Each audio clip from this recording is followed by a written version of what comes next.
Have you ever believed in something so deeply that questioning it felt almost like betrayal? Jack Harrison did. For nearly half a century, the man they called the Pit King of Texas lived by one creed: nothing on this earth beats slow-smoked brisket.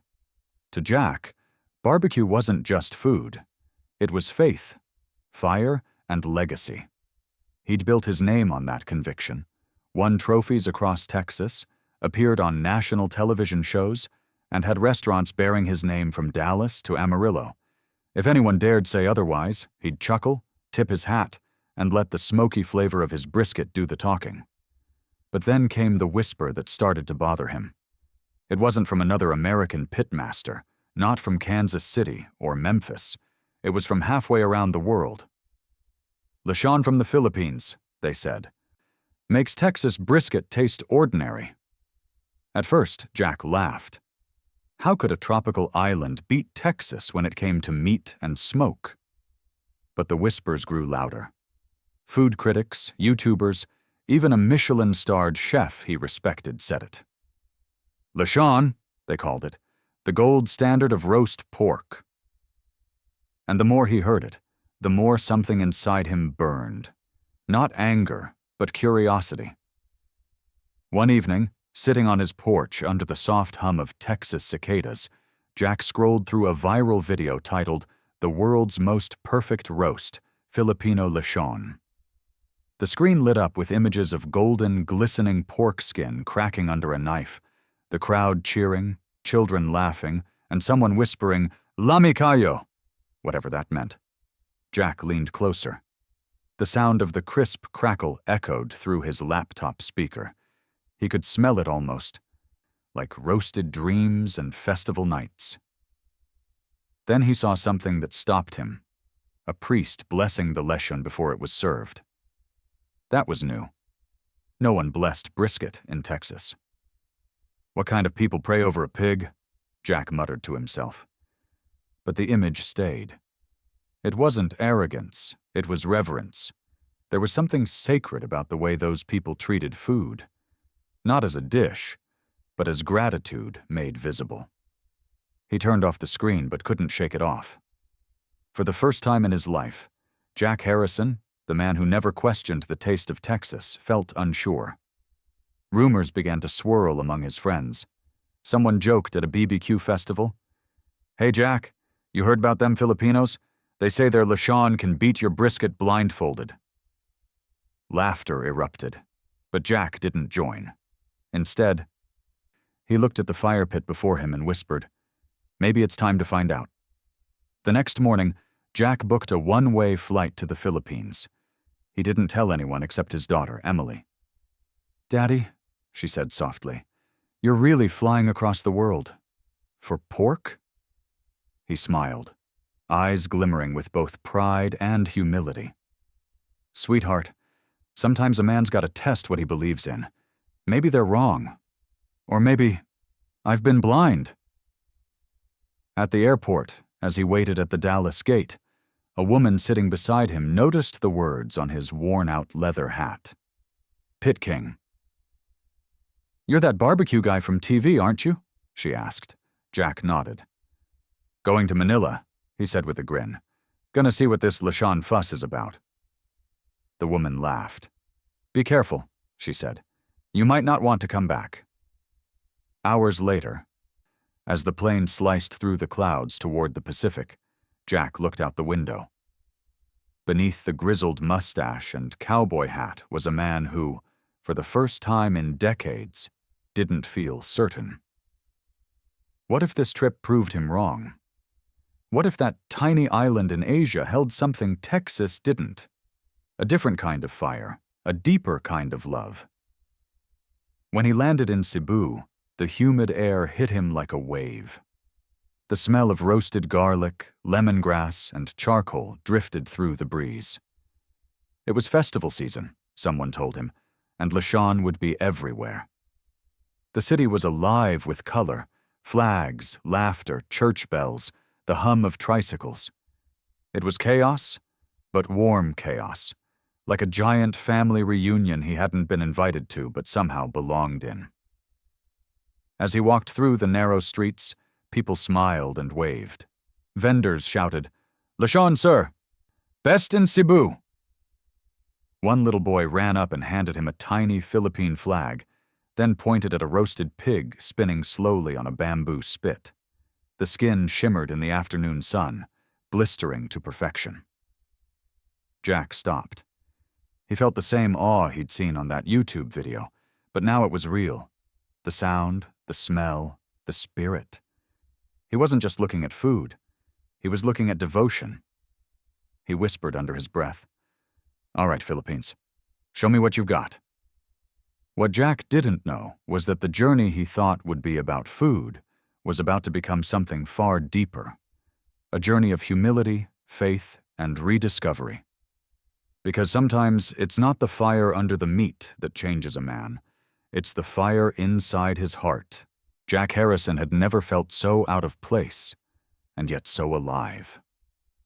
Cebu's heat clung to his skin like a stubborn memory, but the air itself felt different, filled with laughter, music, and the smell of something divine cooking somewhere nearby. He'd come with the confidence of a man used to applause, a legend whose name was printed on sauce bottles and barbecue contests. But now, walking through the streets of Talisay, watching pigs turning slowly over open coals, that confidence began to melt faster than the fat dripping from the lechon skin. The locals called him Cowboy. Everywhere he went, people waved, smiled, or offered him something to eat. It confused him at first.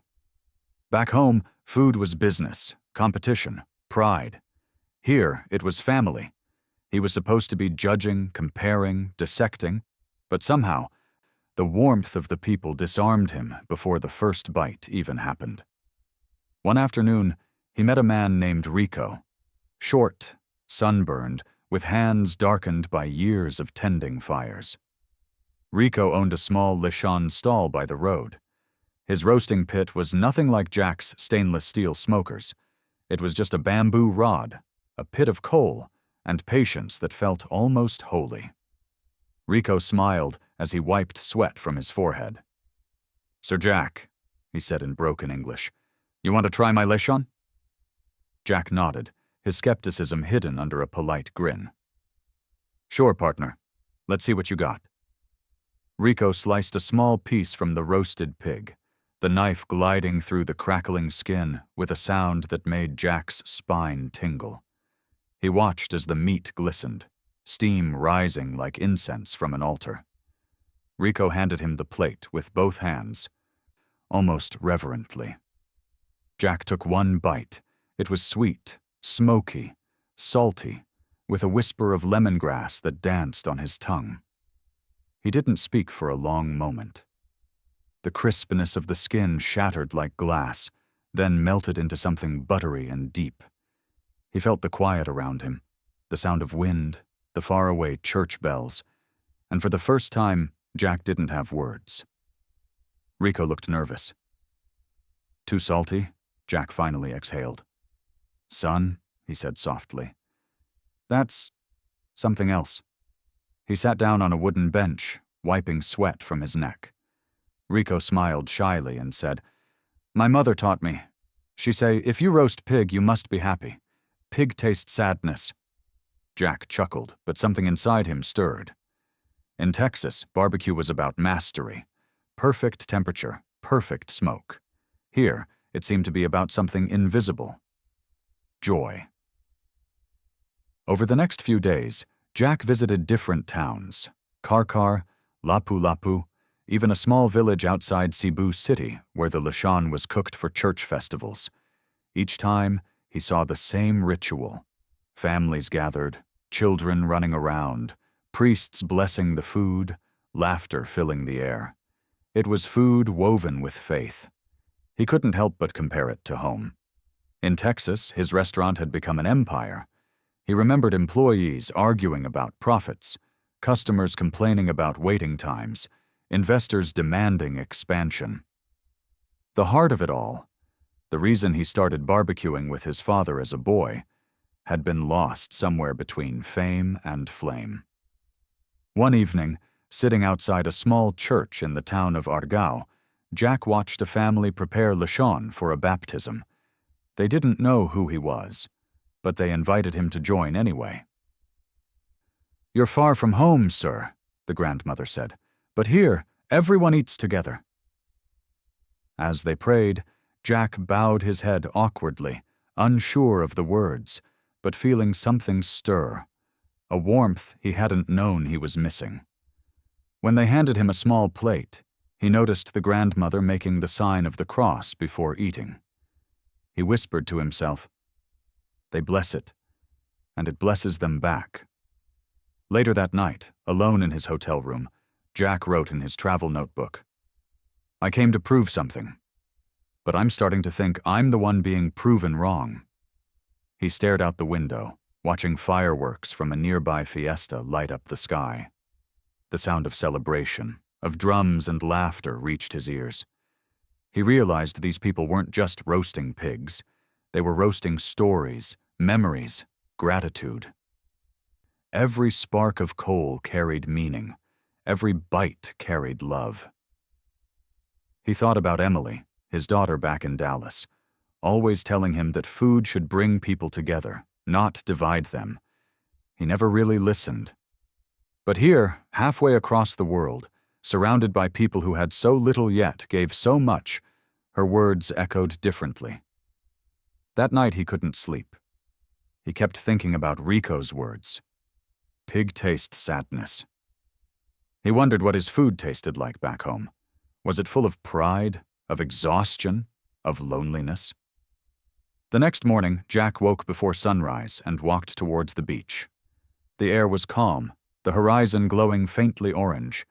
He watched fishermen pull in their nets, laughing together as they worked. It hit him. These people didn't chase perfection. They lived it, quietly, every day, through how they treated each other. For the first time in decades, Jack felt small, not in a way that hurt his pride, but in a way that freed him. Maybe greatness wasn't about proving you're the best. Maybe it was about remembering why you began in the first place. As the first light touched the sea, Jack whispered to himself, "Maybe I didn't come here to taste Lechon. Maybe I came here to find something I lost." And deep down, he knew. The fire that brought him here was no longer about food. It was about faith. Something was changing inside the Pit King of Texas, and it was only the beginning. Jack Harrison didn't plan to fall in love with a country. He came to taste pork, to measure and dissect, to declare victory or defeat like a judge at a rodeo. But every passing day in Cebu kept pulling him deeper into something he couldn't quite name. He still walked with that Texas swagger, but his heart was quieter now. The more time he spent here, the less he cared about winning. It was as if the Philippines itself had put a gentle hand on his shoulder and said, "Sit down, Jack. There's something you need to feel before you speak." He started visiting places beyond the tourist spots. In a small barangay near Karkar, he was introduced to a family who'd been roasting Lechon for generations, the Santos family. Their home was humble, built from wood and prayers, but their smiles were richer than gold. The patriarch, Mang Ben, was in his 70s, thin and wiry, but his hands were strong as he turned the bamboo spit with practiced rhythm. Jack watched the process carefully, notebook in hand, trying to record every detail. The kind of wood, the time, the ingredients. But what caught him wasn't the method. It was the atmosphere. The children giggled while fanning the coals. The grandmother hummed hymns as she prepared the liver sauce. And when the pig finally began to glisten under the slow flame, someone quietly recited a short prayer of thanks. Jack swallowed hard. He thought of all the years he'd stood behind a smoker, focused on flavor, fame, precision. He'd never thought to pray before cooking. For the Santos family, food wasn't about showing skill. It was an act of gratitude. When the Lechon was ready, they didn't plate it for photos or applause. They gathered around a small wooden table, bowed their heads, and ate together. Jack was invited to join. The first bite stopped him in his tracks, not because it was perfect, but because it was alive. The taste carried warmth, laughter, humility, faith. It wasn't just pork, it was memory. He looked at Mang Ben and said quietly, "I've cooked meat all my life, but I've never felt this." The old man smiled, eyes kind and steady. "You cooked with fire," he said, "but maybe you forgot to cook with heart." That night, Jack walked back to his inn with tears he didn't bother hiding. The city lights blurred as he thought about what that old man said. He had spent his whole career mastering flavor, but somewhere along the road he'd lost the soul of food, the thing that made it sacred.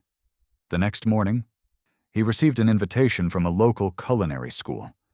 Word had spread that a famous American pitmaster was in Cebu, and the students wanted to meet him. Jack almost said no. He wasn't sure he had anything to teach anymore, but curiosity won.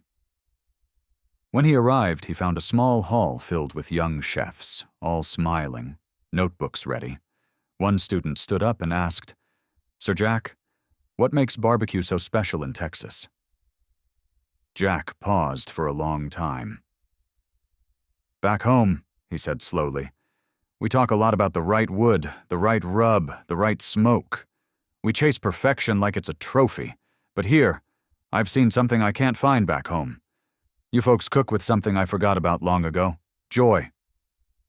The room went silent. Then someone clapped, softly at first, then louder, until the whole hall was filled with applause. Jack's voice cracked as he continued, "In Texas, I built a business, but here, you reminded me what it means to build a table." After the talk, a group of students invited him to a Sunday feast in their town. It was held after church, under a big mango tree, where families brought their own dishes. There was lechon, pancit, adobo, and bowls of fruit floating in sweet cream. Children played nearby while elders sang old Visayan songs. As Jack sat there, surrounded by strangers who treated him like family, something broke open inside him. He realized he'd been chasing recognition for years, mistaking applause for love. Yet here, in a place that didn't even know his last name, he was being given the kind of respect that didn't need fame. It was born from kindness. Before eating, the priest led a short prayer. Jack bowed his head again. This time the words hit differently. "Thank you for the hands that prepared this meal, for the land that provided, for the hearts that shared." When everyone said amen, Jack whispered it too. As the feast went on, he found himself laughing like a child again. He told stories about Texas, and the Filipinos teased him for eating too fast. When someone handed him a small piece of crispy Lechon skin, still warm from the pit, he bit into it slowly. The sound of the crackle mingled with the laughter around him, and he realized something beautiful. This wasn't just a country that cooked well. It was a country that loved well. When the sun dipped low, painting the sky in gold and rose, Jack leaned back and looked at the faces around him. He saw simplicity, strength, and something he hadn't felt in years: peace. He thought about his restaurants back home, the noise, the competition, the emptiness of constant striving. And then it hit him. He hadn't come here to prove whether Lechon was better than brisket. That question suddenly felt childish. What he found was something far greater. A people who turned every meal into thanksgiving, every gathering into grace. As he walked home that night, the church bells in the distance echoed softly across the bay. Jack looked up at the sky and whispered, "You win, Philippines. Not because your Lechon beats my brisket, but because your hearts beat with something the world's forgotten." The Pit King of Texas had come to challenge a country's flavor. But the country had challenged his soul. Days turned into weeks, and the Pit King of Texas, once the loudest man in any kitchen, had become a quiet student of the Filipino way. Jack Harrison wasn't keeping score anymore. He'd stopped taking notes, stopped comparing spices or temperatures. Instead, he started listening to the people, the laughter, the silence between prayers, and the gentle rhythm of life that seemed to hum through every Filipino gathering. He spent his mornings walking through the local market, where women sold herbs wrapped in banana leaves and old men brewed coffee so strong it could wake the dead. Every greeting came with a smile, a question, a story. "How are you, cowboy?" they'd ask. And Jack would grin, tipping his hat like a local. He no longer felt like a visitor. He felt seen. Rico, the Lechon maker he'd met early in his trip, had become a close friend. They roasted together on Sundays under the shade of coconut trees, surrounded by families who would show up just to watch the two men, one Texan, one Cebuano, argue playfully about who had the better smoke. "Texas fire too slow," Rico would shout, laughing. Jack would roar back, "That's called patience, boy." But what started as rivalry had turned into brotherhood. One morning, as they prepared for a local fiesta, Jack noticed Rico's mother sitting quietly in a chair, rosary in hand. She looked frail, but her eyes were bright with joy as she watched the preparations. Jack walked over, tipping his hat. "Ma'am, you sure this heat's good for you?" She smiled softly. "This heat is life, anak." She used the Filipino word for my child, and it hit Jack in a place he didn't expect. When people cook together, when they laugh together, sickness cannot stay long. She took his hand. "You bring your fire here, but you also take some of ours home, yes?" Jack nodded, swallowing the lump in his throat. Later that day, as the Lechon turned slowly over the coals, the village gathered.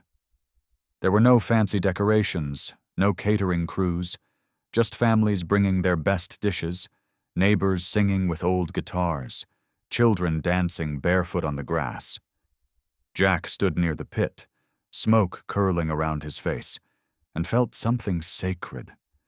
The crackle of the fire was the same sound he'd known all his life, but now it spoke a different language.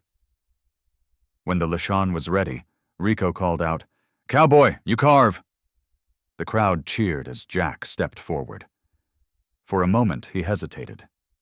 Back in Texas, carving meant control, the final moment of perfection before serving. But here, carving was an offering. He sliced the first piece slowly, then handed it to Rico's mother. She took it with trembling hands, whispered a prayer, and smiled. That smile lit something inside Jack. The people cheered, music started, and someone handed him a cold bottle of San Miguel. He sat on the ground beside Rico, watching the sun melt into the sea. For the first time in years, he wasn't thinking about recipes or ratings. He was thinking about grace. "Rico," he said quietly, "you know what's funny? I came here to prove y'all wrong." Rico laughed. "And?" Jack stared at the horizon, the sky painted in gold and purple.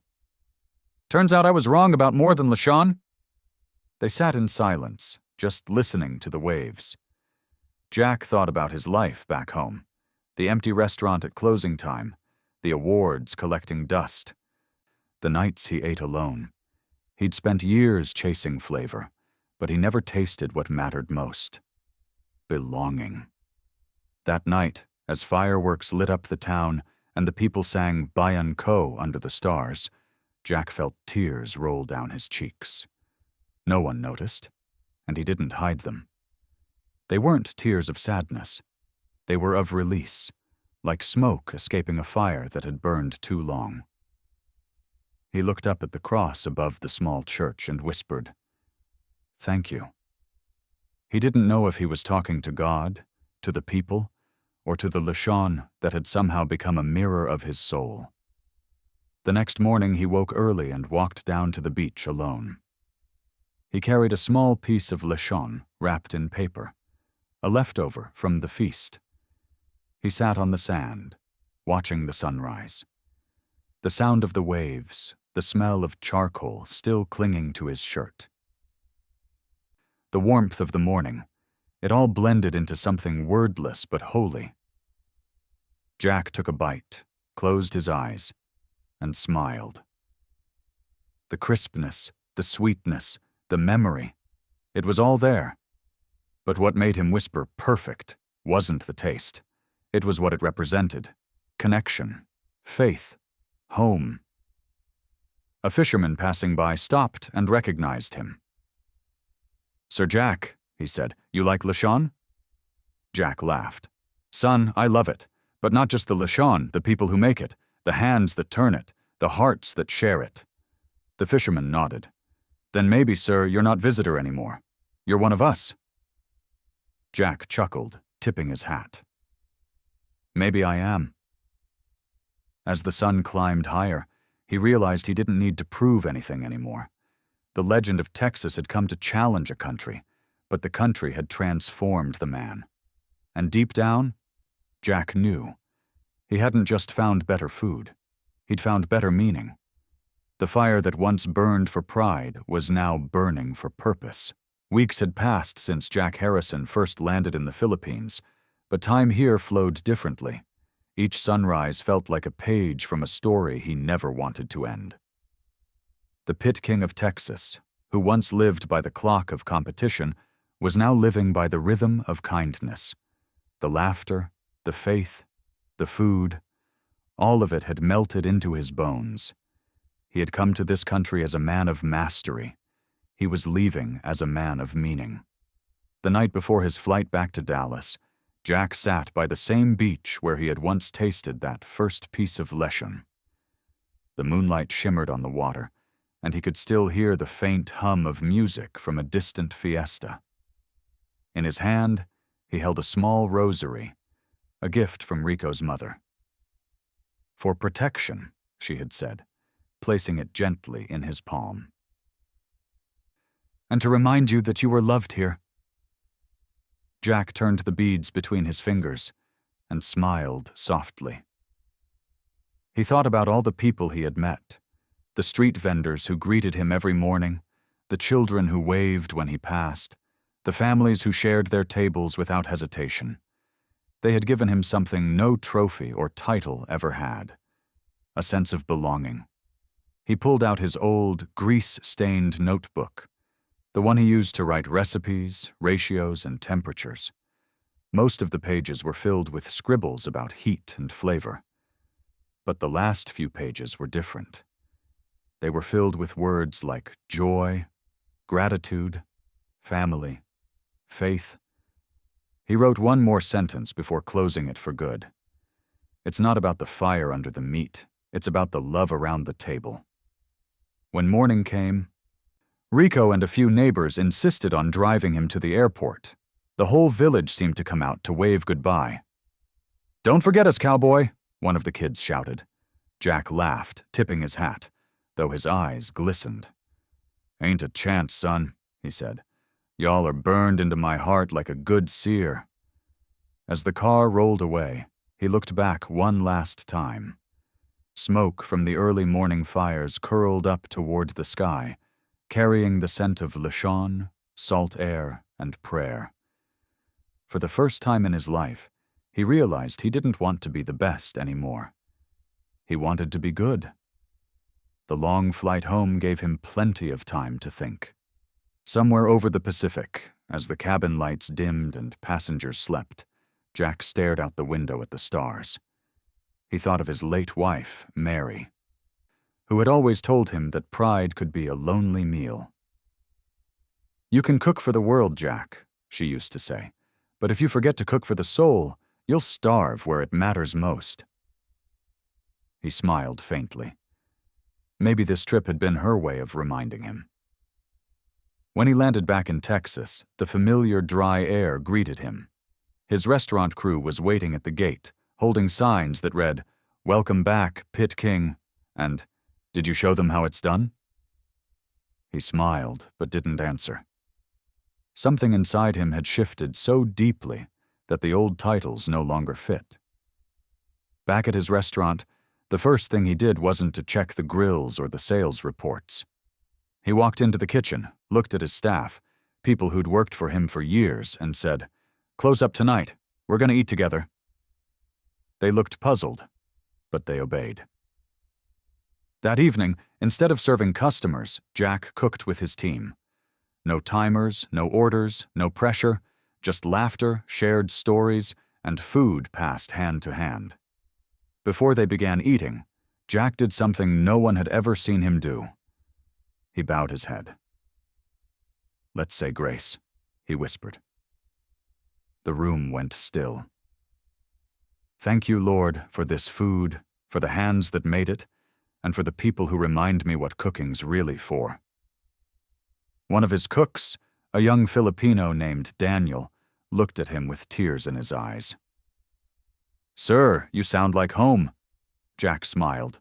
"Son, maybe I finally found it." News about his transformation spread fast. A few months later, Jack was invited to speak at a culinary conference in Houston.